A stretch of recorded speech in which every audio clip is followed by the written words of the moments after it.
நாடு முழுவதும் இப்போது தேர்தல் அலை வீசத் தொடங்கிவிட்டது. இனி சூறாவளி பரப்புரைகள், புயல் வேக பயணங்கள், இடி மின்னல் முழக்கங்கள் என்று எதிர்பார்க்கலாம்.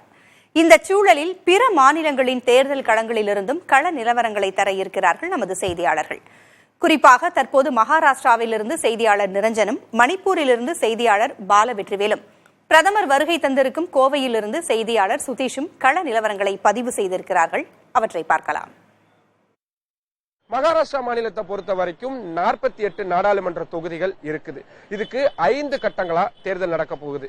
இந்த மகாராஷ்டிரா மாநிலத்தை பொறுத்த வரைக்கும் பாரதிய ஜனதா கட்சி, காங்கிரஸ், சிவசேனா, தேசியவாத காங்கிரஸ், மகாராஷ்டிரா நவநிர்மான், இந்திய குடியரசுக் கட்சி இப்படின்னு நிறைய கட்சிகள் கோலோச்சிட்டு வரதை பார்க்க முடியுது. இவை தவிர சிறு சிறு கட்சிகளும் 10க்கும் மேற்பட்ட எண்ணிக்கையில இருக்கிறாங்க. அவங்களுக்குன்னு ஒவ்வொரு ரீஜியன்ல பவர்ஃபுல்லான ஒரு இடத்துல இருக்கிறதையும் பார்க்க முடியுது. இதுல சிவசேனாவை பொறுத்த வரைக்கும் ஏக்நாத் ஷிண்டே பிரிவு, முன்னாள் முதல்வர் உத்தவ் தாக்கரே பிரிவுன்னு 2ஆ பிரிஞ்சு போயிருக்கிறாங்க. தேசியவாத காங்கிரஸ் கட்சியை பொறுத்த வரைக்கும் அஜித் பவார் தரப்பு, சரத்பவார் தரப்புன்னு 2 பேரா பிரிஞ்சு போயிருக்கிறாங்க. இப்போ இந்த 2 கட்சிகளும் இந்த நாடாளுமன்ற தேர்தலில் தங்களது பலத்தை நிரூபிக்கிறதுக்கான வாய்ப்பா இந்த தேர்தலை பார்க்க முடியுது.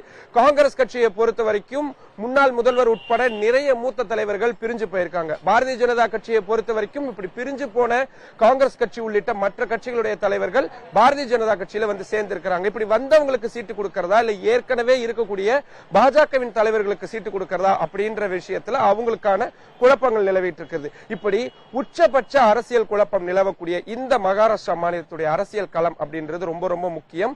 அதனாலதான் இந்தியா கூட்டணி தங்களது முக்கியமான கூட்டங்களை இந்த மகாராஷ்டிரா மாநிலத்தில் நடத்தி இருக்கிறாங்க.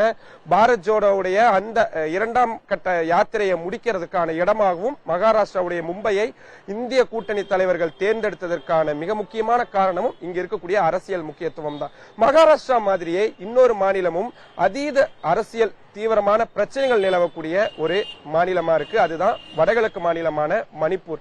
அந்த மணிப்பூர் மாநிலத்திலிருந்து அங்க இருக்கக்கூடிய அரசியல் நிலவரங்களை பதிவு செய்யறாரு பாலவெற்றிவேல். பாலவெற்றிவேல், இனி நீங்க மணிப்பூர் சம்பந்தமான விவரங்களை பகிர்ந்து கொள்ளலாம். நன்றி நிரஞ்சன்.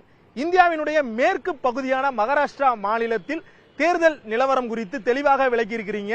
நாங்க இப்ப இருக்கிறதோ இந்தியாவினுடைய வடகிழக்கு மாநிலமான மணிப்பூர்ல தான் இருக்கிறோம்.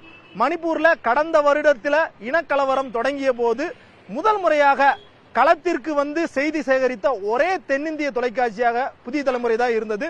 மீண்டும் ஒரு முறை, அதாவது 6 மாதம் கழித்து மணிப்பூர்ல எவ்வாறு மக்களவை தேர்தல் நடைபெற உள்ளது, மக்களுடைய மனநிலை என்ன என்பது குறித்து தெரிந்து கொள்வதற்காக தற்போது களத்திற்கு வந்திருக்கிறோம்.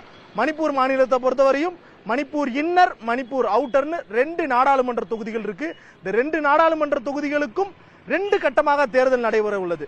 இந்தியா முழுவதும் நாடாளுமன்ற தொகுதிகளுக்கு கட்டம் கட்டமாக தேர்தல் நடைபெற்றாலும் மணிப்பூர் மாநிலத்தில் தான் சட்டமன்ற தொகுதி வாரியாக நடைபெறுது. ஏப்ரல் 19ஆம் தேதி முதல் கட்ட தேர்தலில் மணிப்பூர் மாநிலத்தில் 47 சட்டமன்ற தொகுதிகளை உள்ளடக்கிய பகுதிகளுக்கும், ஏப்ரல் 26ஆம் தேதி 13 சட்டமன்ற தொகுதிகளுக்கும் மொத்தமாக 2 கட்டமாக தேர்தல் நடைபெற உள்ளது. இந்த இன்னர் மணிப்பூரை பொறுத்தவரையும் பாஜகவும் காங்கிரசும் நேரடி போட்டியாக இருக்கிறது. அவுட்டர் மணிப்பூரை பொறுத்தவரை மலை மாநிலமாக இருப்பதன் காரணமாக அங்க பழங்குடி மக்கள் தான் இருக்கிறார்கள். நாகா மற்றும் குக்கி இன மக்களுடைய ஆதரவை பொறுத்து அங்க யார் ஜெயிப்பாங்க அப்படிங்கிற ஒரு நிலைமை இருக்குது.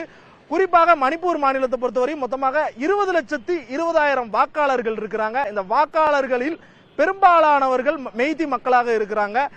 மணிப்பூர் மாநிலத்தில் ஏற்பட்ட இந்த இனக்கலவரம் காரணமாக மலைப்பகுதிகளில் இருக்கக்கூடிய மெய்தி மக்கள் பள்ளத்தாக்கிற்கும், பள்ளத்தாக்கில் இருக்கிற குக்கி மக்கள் மலைப்பகுதிக்கும் போயிருக்காங்க. எவ்வளவு போயிருக்காங்கன்னா 10 முதல் 15% வாக்காளர்கள் வந்து மைக்ரண்ட் ஆயிருக்காங்க. அவர்களுடைய இட நகர்வுனால தேர்தலில் அவர்களால் வாக்களிக்க முடியுமா அப்படிங்கிற ஒரு கேள்வி எழுந்திருக்குது.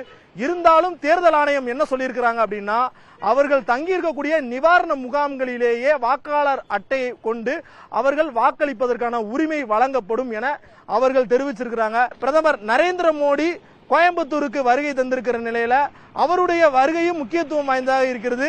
எனவே கோவையில் பிரதமருடைய வருகை குறித்தான செய்தியை தொடர்வார் செய்தியாளர் சுதீஷ். பிரதமர் செய்தி குறித்து நீங்கள் தொடருங்கள். நன்றி பாலவெற்றிவேல். பிரதமர் மோடி கோவை வருகை என்பது அரசியல் முக்கியத்துவம் வாய்ந்ததாகவே பார்க்கப்படுகிறது. மக்களவை தேர்தல் தேதி அறிவிப்புக்கு பிறகாக முதலாவதாக மக்களை சந்திக்கக்கூடிய ஒரு நிகழ்ச்சியாக கோவையில் பிரதமர் மோடியினுடைய வாகன பேரணி என்பது பார்க்கப்படுகிறது. சுமார் 2.5 கிலோமீட்டர் தூரத்திற்கு மக்கள் சாலை நெடுகிலும் அவரை வரவேற்று அந்த பேரணியில் இருந்து மோடி கைகளை ஆட்டி மற்றும் அவருக்கு மக்களுக்கு வணக்கம் தெரிவித்து அந்த பேரணியில் பங்கேற்றிருக்கிறார். உரையில்லாத ஒரு பிரச்சாரமாக இது அமைந்திருக்கிறது.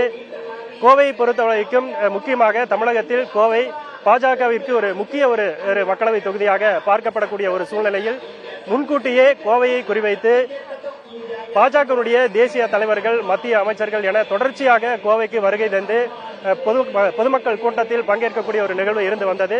இந்நிலையில்தான் மக்களவை தேதி அறிவிப்புக்கு பிறகாக மோடியினுடைய கோவை வருகை என்பது ஒரு பிரச்சார வியூகமாகவே பார்க்கப்படுகிறது.